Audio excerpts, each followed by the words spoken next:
Deuxième du classement, Monaco est en train de réaliser ses objectifs et dès le début des matchs retour, les Monégasques vont essayer de conserver ce classement. Pour ce faire, il faut gagner sur le terrain de Montpellier, 17ème.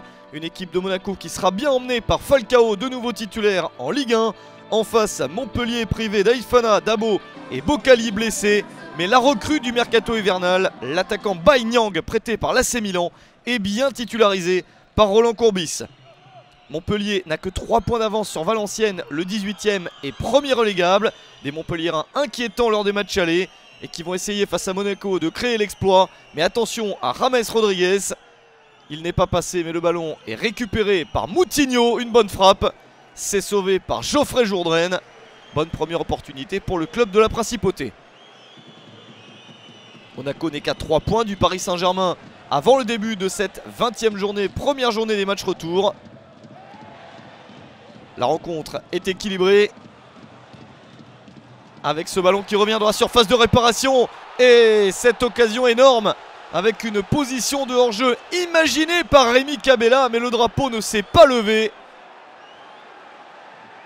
Il aurait sûrement joué le coup autrement s'il s'était rendu compte qu'il pouvait exploiter ce ballon. À la mi-temps, 0-0, les Monégasques ne sont pas très convaincants. Monaco n'a perdu pourtant qu'une seule fois à l'extérieur, c'était à Lille, mais reste sur une défaite 2-1 à domicile contre Valenciennes. C'était la dernière journée des matchs allés en championnat. Une équipe de Monaco qui se rassure à la 52e minute avec Layvin Kurzawa qui marque. Deuxième but de la saison pour le latéral français sur ce service de James Rodriguez. Monaco est en train d'enchaîner après une qualification 3-2 à Vannes, équipe de nationale en Coupe de France. De son côté, Montpellier s'est également qualifié en gagnant 2-0 à Rodez, équipe de CFA. Des Montpelliérains qui accélèrent et c'est Rémi Cabella qui provoque Eric Abidal pour obtenir un penalty à la 69e minute. Montpellier qui reste sur 10 matchs sans victoire, qui aimerait bien en gagner un.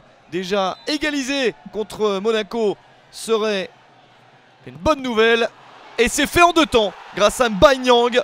Il a déjà marqué en Coupe de France et il marque son premier but sous ses nouvelles couleurs en Ligue 1. Subasic était parti du bon côté, mais Niang a suivi et ça fait un but partout entre les deux équipes.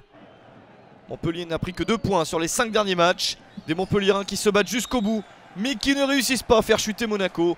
Les Monégasques tiennent le coup à l'extérieur et prennent un point, un partout entre Montpellier et Monaco.